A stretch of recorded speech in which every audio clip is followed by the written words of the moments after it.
bring back Mike Yastremski or try to upgrade in the outfield. It'll be one of the first significant roster decisions Buster Posey has to make, and it could say a lot about how he views the team moving forward.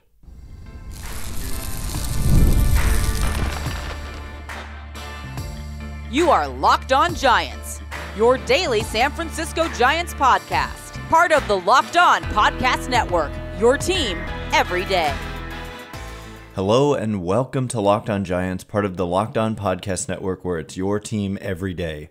My name is Ben Kasbeck, and on the show we provide daily episodes Monday through Friday, talking about the San Francisco Giants in a way that's data-driven and rational, but also simple, passionate, and accessible to all. I'm a former contributor for the baseball statistics and analysis websites Beyond the Box Score and Rotographs. I've been podcasting about the Giants since 2015, been hosting this show since just before the 2019 season, and I'm a lifelong Giants fan. Thank you for making Locked On Giants your first listen every day. We're free and available wherever you get your podcasts, including YouTube, so check us out there if you have not already, and please hit that subscribe button wherever it is that you're following the show. This episode is brought to you by Prize Picks. Download the app today and use code LOCKEDONMLB to win $50 instantly when you play your first $5 lineup. Prize Picks, run your game. And coming up on today's show, we're going to get into more mailbag questions left over from the last mailbag episode. We had like 50-something questions. And also just a little housekeeping note. I apologize for missing the last couple of days. You can probably tell in my voice I have been sick. But we're going to power through this one today, and it's going to be a lot of fun. So the first question it's a two-parter and kind of a three-parter from Ryan, who starts us off by saying, does Elliot Ramos profile well enough defensively to move to right field and bring in Santander to play left field? And then relatedly, Logan says, true opinions on whether or not Yastremski will stick around for next year. There are some good options on the free agent market. And then NDE The Rock says, for the third year in a row, Cody Bellinger is a logical choice. Can play first or right field. Who else are the first base DH guys who can play first but move to another spot for Bryce Eldridge? So I think, like I said, this will be like one of the first decisions from a roster perspective that Buster Posey has to make as president of baseball operations. I still can't quite wrap my mind around the fact that that's what the current situation is, that Buster Posey is running the show here. But the arbitration, the deadline to tender contracts to arbitration eligible players is usually, I don't know if we have the exact date, but it's typically in mid to late November. And so, nothing can happen until after the World Series ends, which will be in like early November, at 5 days after the World Series ends. And so, it's unusual for players to sign before this arbitration non-tender deadline. And the Giants have 4 arbitration-eligible players in Yaz, LaMonte Wade Jr., Tyler Rogers, and Camilo Doval. And for Yastremski, the reason it's kind of a big question here is because of the projected salary, which is about $9.5 million. And that's starting to get expensive for a guy who's quality but not star level, and also who's 34, going to turn 35 in August of next year, and also for a team that needs to upgrade because they weren't good enough as they were, and so obviously they need to get better. And so, to answer the first part of the question, does Ramos profile well enough defensively to move to right? I think that he does. I think that, if you could play, I feel in general, I mean, he's got a strong arm. In general, I think if you're solid in left, you can typically be solid in right. Obviously, Oracle Park's right field is not a typical right field, and you do have more ground to cover than in a typical right field, and you have to play those weird bounces and stuff, but I think that he could figure it out. He wasn't good in center, but when we look at the free agent market, it is definitely worth thinking about where do they upgrade and is it in the outfield? Because there are a number of quality outfielders. It starts with Juan Soto, of course, and yes, we're going to go through this song and dance again. He is a free agent, therefore he is going to be someone that gets talked about. I mean, he is a superstar. He's 25 years old at this moment, I think. Yeah, he doesn't turn 26 until the 25th of this month. And so, I mean, this guy is a superstar, and so definitely worth going after him. And so, like, a non-tender of Yastremski would indicate a lot. It would indicate a lot. And so that's why it'll be something to watch super closely coming up in about a month. So other options in the outfield include Teoscar Hernandez, Anthony Santander, as was mentioned in the question, Tyler O'Neill, and outside of that, in the free agent sphere, it doesn't look that like those are the big names, basically.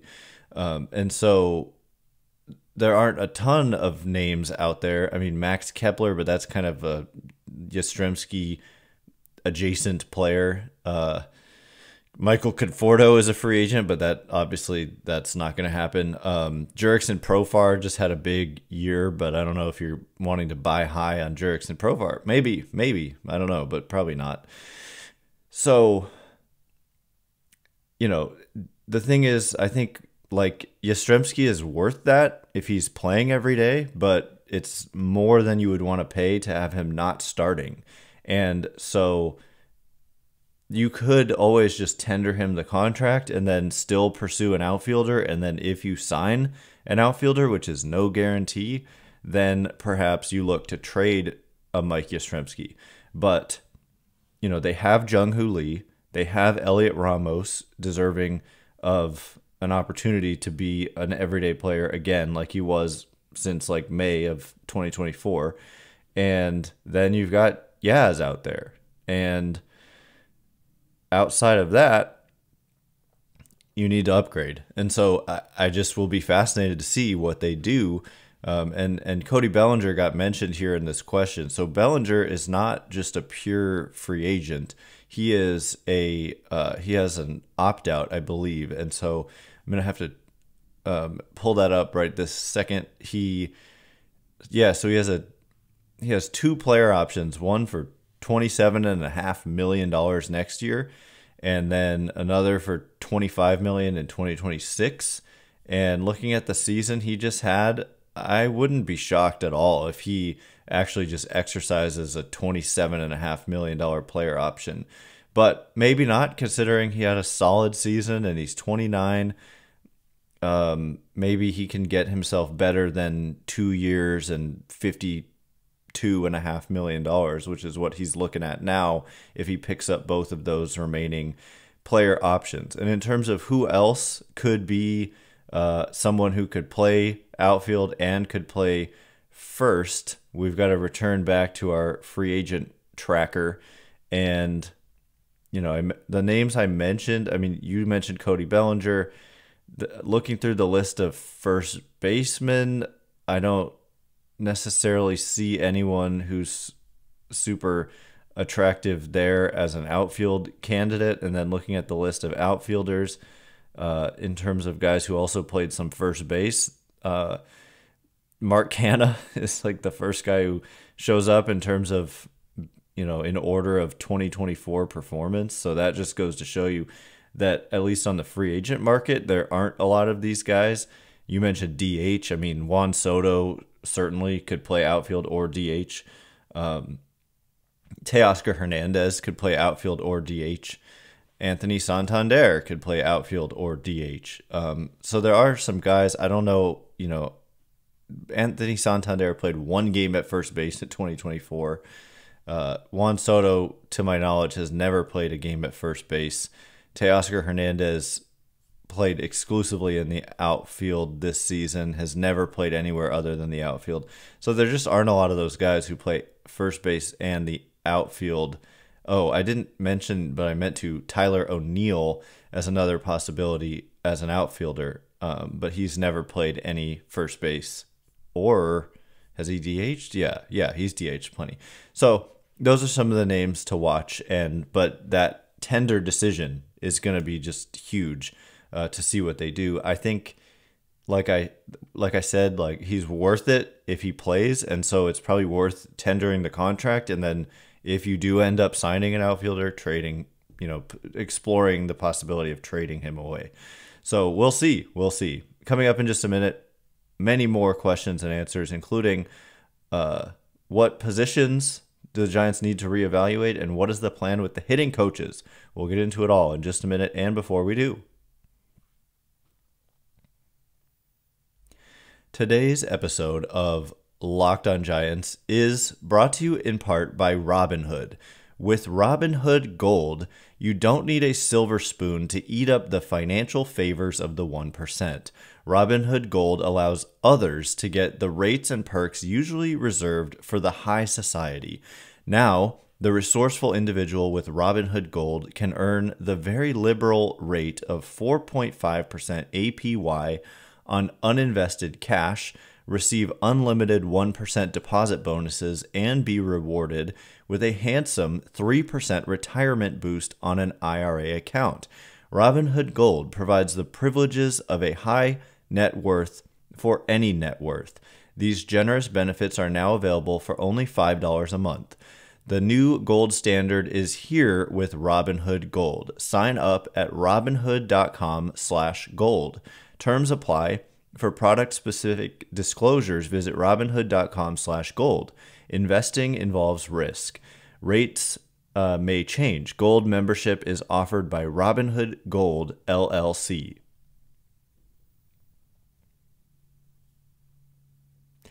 All right, here we go. We're going to get some more of your questions. Thanks again for making Locked on Giants your first listen every day. And again, I apologize for missing the last couple of days. Illness does strike, and it gets us all at some point or another. So been down and out, but happy to be able to get to these questions today for you. The next question comes from Matt, who says, other than starting pitching, what other positions do you feel need to be reevaluated, and what moves would you make? Second base, for example. And so to me, second base is kind of where you slide over the young players who had breakout or noteworthy performances in 2024, or are just top prospects, like Tyler Fitzgerald, most notably, and then also Casey Schmidt, who did finish the year off really well. He's obviously blocked for the next 6 seasons at third base with Matt Chapman under this, guaranteed $150 million extension. And there was something else I was going to say about Chapman, but Schmidt, finished the season well, and Tyler Fitzgerald had a good season. And there's Marco Luciano. He's getting some looks in the outfield, but also they were giving him looks at second base. And there's a question about Wade Meckler as a second base possibility that we're going to get to as well.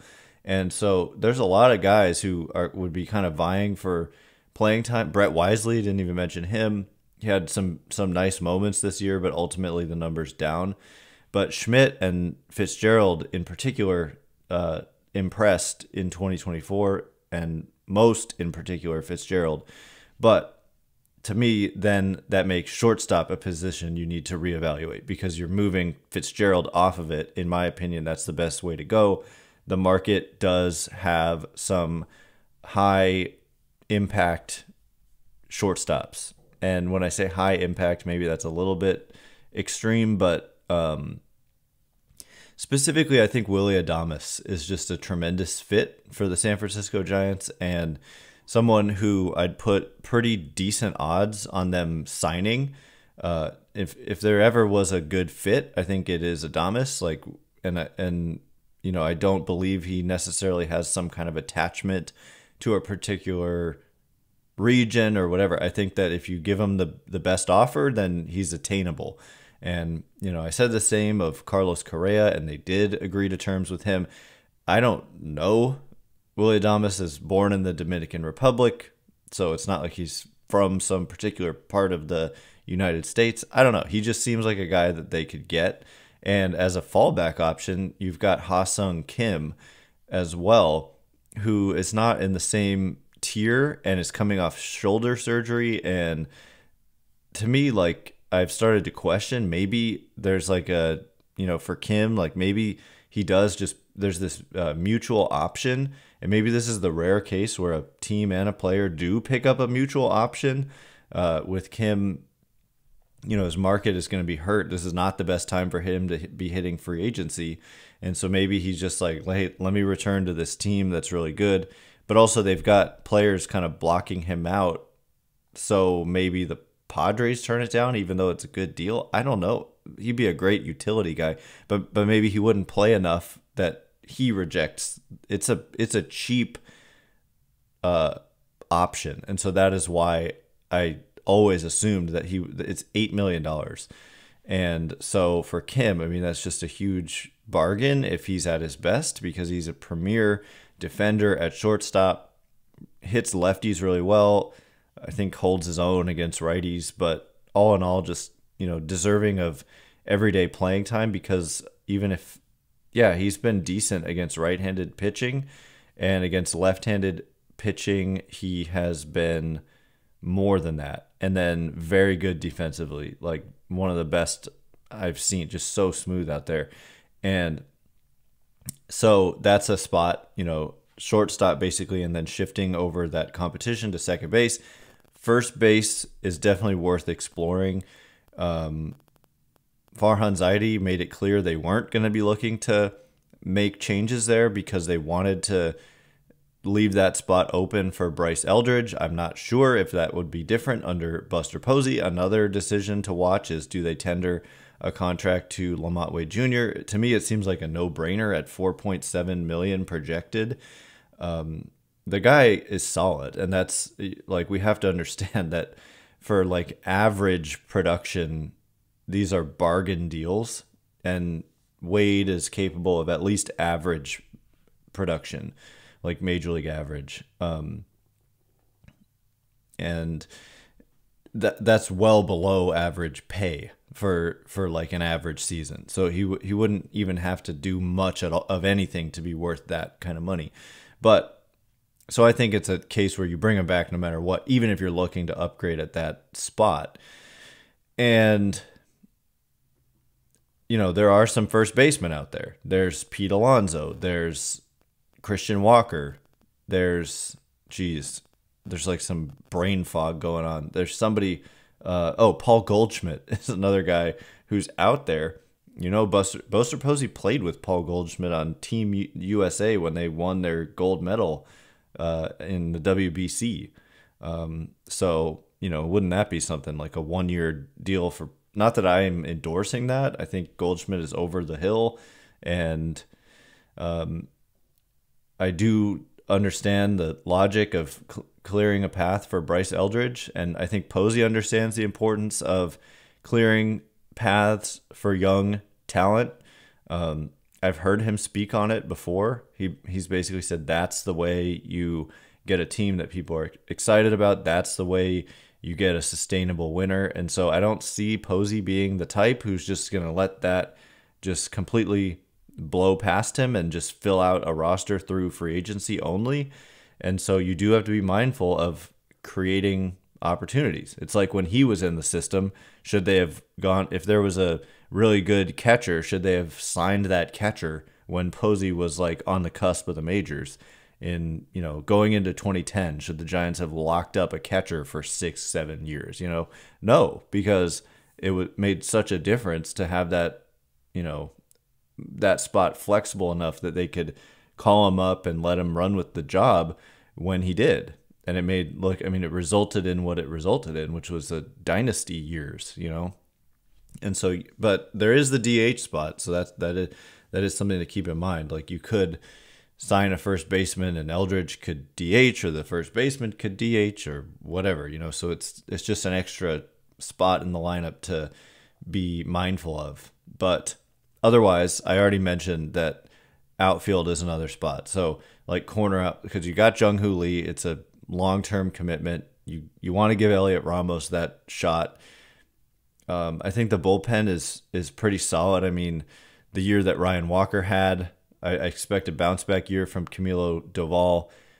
Tyler Rogers is just consistently underrated. So they've got some, you could definitely like afford maybe, one significant bullpen signing or something. But, Ryan Walker just had an amazing season as a closer. And then I feel like you can kind of fill out the rest with in-house options for the most part.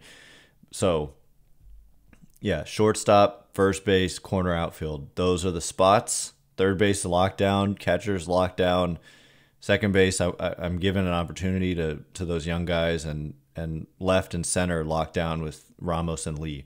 So anyway, coming up in just a minute, we will get to more of your questions, including what to do about the hitting coaches, and is Wade Meckler an option at second, and much more. Where did the Giants rank in basic stats in 2024?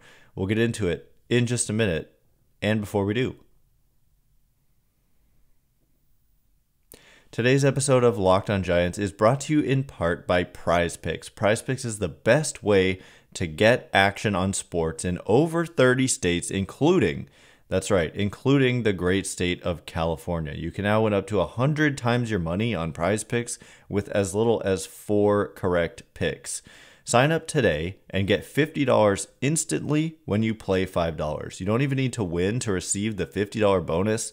It is guaranteed. Prize Picks is the best way to win real money this football season, just like I did during the baseball season. Which players are going off? Which ones aren't? Make your picks in less than 60 seconds. Super easy to use app.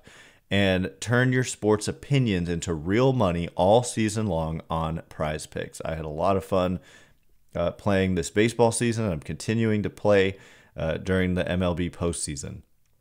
Download the app today and use code LOCKEDONMLB to get $50 instantly when you play your first $5 lineup.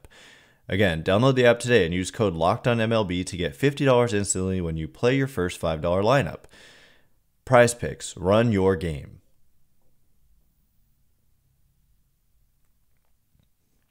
All right, as promised, more questions and answers. Thanks again for making Locked On Giants your first listen every day.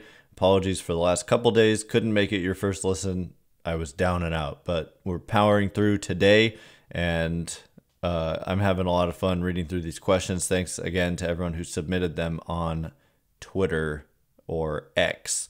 The next question comes from Einer, who says, what is the plan with hitting coaches? And it's a good question, and is one that, we don't know the answer to. In terms of the coaching staff in general, we don't know. They haven't commented on that. And one of the things that comes to mind here, first of all, there was a lot of talk last year about Donnie Ecker and, his departure after 2021. And was that to blame for the downfall of the Giants offensively when they were so good? Like, it wasn't, to me, like 2021, you can't just say fluke. You can't just say fluke. You look at swing changes like Buster Posey, swing change. Brandon Crawford, swing change. Austin Slater, swing change. Like, and these guys and everybody else seemingly in that season just had monster years. And so then Donnie Ecker was one of the 3 hitting coaches that Gabe Kapler brought in, all new to the team in 2020. And they also hit well in the 60-game season in 2020. And then they followed it up with a huge, obviously 107-win season in 2021. Donnie Ecker then leaves to go to the Texas Rangers for a promotion, bench coach and offensive coordinator, whereas he was just a hitting coach here. And then the Rangers didn't have a great year in 22, but then won the World Series in 23 and were really good offensively. And they showed some signs of improvement in 22. But then fast forward to 2024, that was not a topic of conversation. Why? Because the Rangers regressed, just like the Giants. The Rangers didn't make the playoffs. They were worse record-wise than the Giants, I believe. And they didn't hit well, and they had a lot of the same players. I'm sure they had their injuries and whatnot. I know Corey Seager missed time, but he always tends to miss time. And so, yeah, it kind of changed the narrative a bit, didn't it? Like, we didn't talk about that much, the Ecker effect this year. But anyway, so Justin Veely remains. He was one of those coaches that Gabe Kapler originally brought in. So he's still here. And they bring in Pat Burrell to be more of like the mental side of the hitting, game. And what was the result? Well, more of the same. They did not have a great offensive season. They weren't terrible. They weren't like the worst, but they certainly weren't the best. And like by weighted runs created plus, they overall 100 is major league average, and the Giants came in at 97. So, not far off of major league average, but that did rank 19th in baseball. So nothing to write home about, certainly. And in 2023, just for reference, I believe they were significantly worse than that. They ended up at 91 with a huge second half collapse offensively. They were pretty good for the first couple months. In 2022, they were at 102, and in 2021, this is where it's gonna jump off the page here. They were at 108, and that included pitchers in the lineup. So if we take out pitchers, they were at 115, tied with the Houston Astros for best in baseball.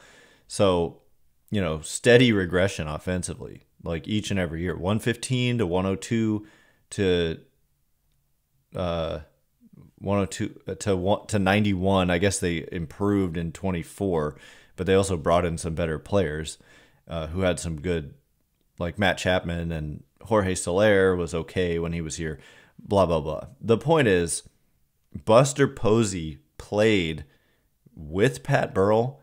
He was a player for a long time with kind of traditional hitting coaches, and then he played in 2021 when Donnie Ecker, Justin Veely, and Dustin Lind, who I think has since moved elsewhere as well, came in. And so I think that that's a good thing, because he has hands-on experience working with Justin Veely. He knows the influence or lack thereof of Donnie Ecker. I mean, he was there playing with these guys. And so I think that's a huge deal. And again, he knows Pat Burrell very well from playing with him in 2010 and 11. And so what do? That'll tell us a lot, too, about Posey's philosophy on what's the best approach to getting the most out of your hitters from a hitting coach standpoint. Like, do they just because the thing that I point to is Posey for sure changed his stance, and I'm assuming swing as well, if we were to analyze the exact biomechanics. You don't change your pre-pitch setup as dramatically as he did. He used to be kind of deep in his legs in a squat at the plate, and in 2021 he was way more upright, and the bat was kind of more upright and still versus kind of wagging it back and forth before that. And so he changed his swing and his setup, and it's easy to forget, he was kind of in a significant looking decline prior to this monster 2021. And so, it seemed to make, he, in his last full season in 2019, he was 16% below average offensively by weighted runs created plus in an 84. He hit 257, 320 on base,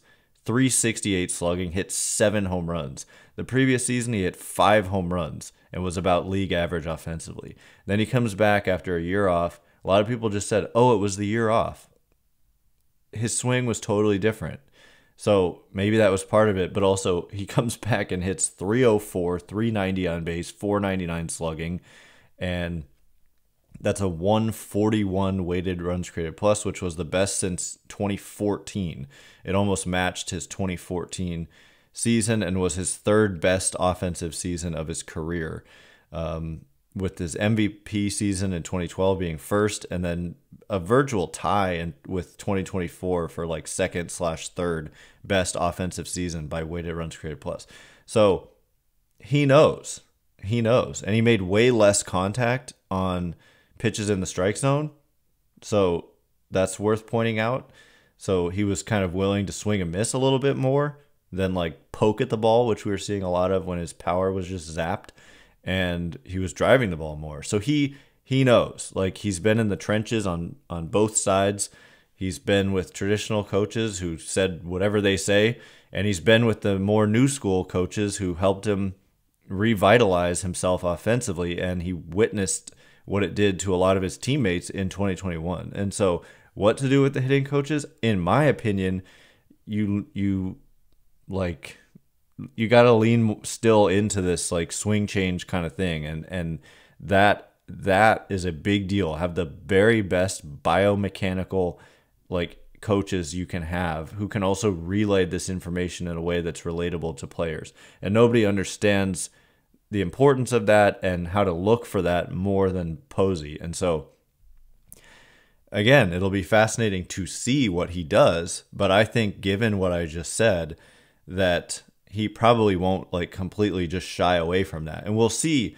Willy, he was there when Posey was there. And so if Posey says goodbye, Justin Willy, then that would indicate a lot to us, wouldn't it? And then it would be interesting to see who replaces him. So all of this is fascinating under a new president of baseball operations who was a recent player and played for some of these guys and with some of these guys. That's the thing too, is he played with like Yastremski. He's got to make a tender decision on Mike Yastremski. He played with him. He was his teammate for 2 years, 2019 and 2021, and spring training 2020 before it got shut down. And then Posey opted out, obviously, for the season, the COVID year. So anyway, that is all the time we have for today. We didn't get a chance to get to the last couple of questions about Wade Meckler as a possibility at second base, and then the Giants, how they stacked up in some basic stats. So we will save those for another day, perhaps a mailbag Monday coming, as there hasn't been a lot in the news related to the Giants, but if there is, we will obviously cover that. Giants still looking for a GM. That's the biggest thing, but we just have to wait until it happens. So once again, my name is Ben Kaspick. Check me out on Twitter or X at Ben Kaspick, Kaspick. If you like this show, please consider rating it or leaving a review. It helps me out a lot, so thank you in advance, and thank you to everyone who's done so already. I can't wait to be with you again on Monday. Have a great weekend. Thanks again for listening. You are now Locked On Giants.